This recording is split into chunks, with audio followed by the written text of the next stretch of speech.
Hi guys, welcome back to Prudent Preservations. So, if you saw the video yesterday or a couple of days ago, you saw that I harvested our kale, and it had a bunch of what was probably cabbage aphids because it was only on the kale, but it's right next to the tomatoes, and I just don't want to risk losing all of the tomatoes that we have in our greenhouse. So I'm mixing up a pesticide. I'm mixing up, this is going to be Neem Oil and Castile Soap with some peppermint oil. So it's natural, but the aphids are going to die. And so I've got this Neem Oil Concentrate right here, and I've got a 2-gallon spray bucket. So we're going to put about 3 tablespoons of neem oil in this little cup. And the reason I'm not mixing it directly is because the neem oil and water, you know, they don't mix. Oil and water doesn't mix. And if I put this neem oil directly into my water, it would just all float to the top, and it wouldn't be an emulsified solution that I could spray on the plants. But the Castile Soap, and I do make my own Castile Soap, but I happen to have this that's left over from last year. It's got peppermint oil in it.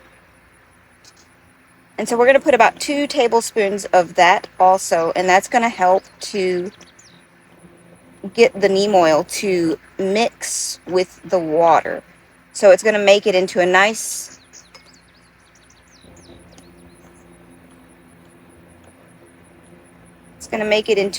solution that we can spray directly onto the plants. And they're not going to like it. The bugs aren't going to like it. So not just aphids, but caterpillars. It's going to make a kind of a gross flavor for the caterpillars, so they're not gonna appreciate it. So they'll leave my tomato plants alone. And so I've got here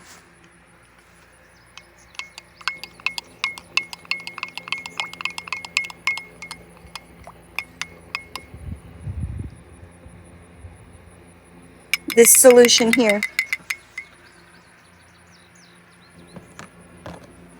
Brought a little whisk.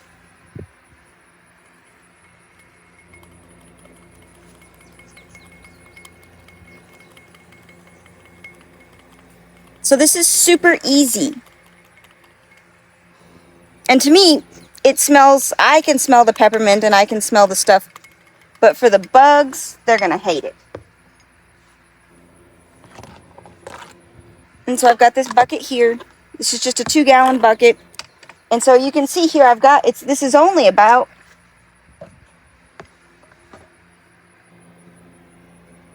maybe it's 1/3 of a cup of this neem oil solution. Neem oil and the soap. And the soap, what the soap is going to do is combine with the neem oil and make it into an emulsified solution so that it will mix with the water. Otherwise, the neem oil would just sit on top of the water and it wouldn't be any good.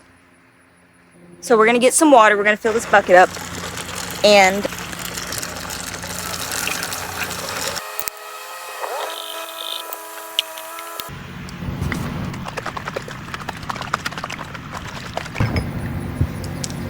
okay, that's it. So now we've got our 2 gallons. Now we've got our 2 gallons of spray. We're going to get rid of those aphids.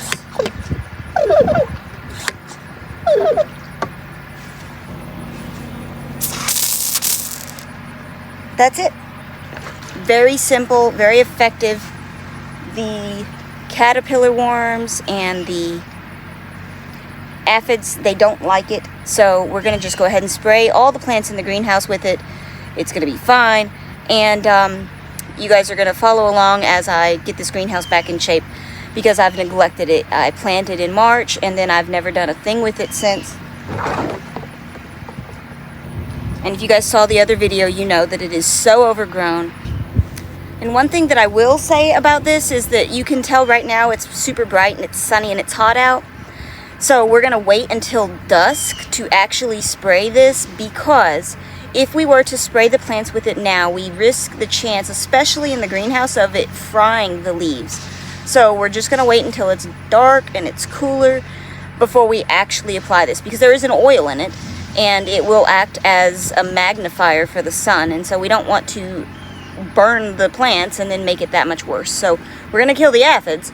And they were cabbage aphids, so they probably were only really interested in the kale anyways, but they were there and there was quite a lot of them, so we're just going to go ahead and spray everything just in case. But we're going to wait until it's a little bit cooler out and the sun isn't quite so bright, especially with it being in a greenhouse. So I'll come back and I'll show you that this afternoon. And we're getting there, so I'll post that in a little while and you'll see the progress that we've made. Okay, so here we are. The sun is setting now, and so it's time for us to go ahead. We're going to spray in here for those aphids that had the kale, and so I'm just going to show you guys what that's like.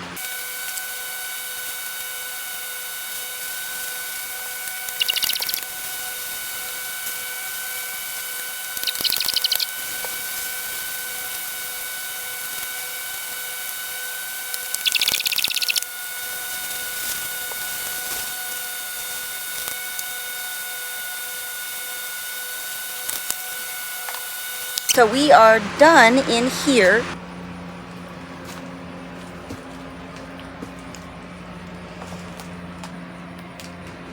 So that's where that kale was. And you see now we've just got a big open area there where the kale had been.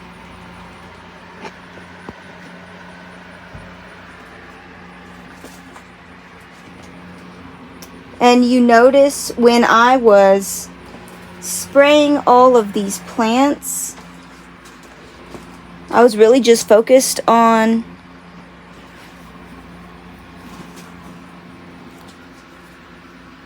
getting the underside of the leaves, because that's the part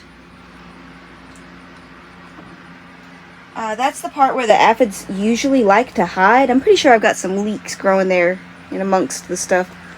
And we've got a couple of turnips and maybe an onion or two in there that has survived the nonsense.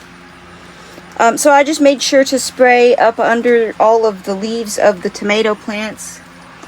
Look in there, I don't know if you can see all of those lovely tomatoes. They aren't ripe yet, but there really are just so many tomatoes everywhere.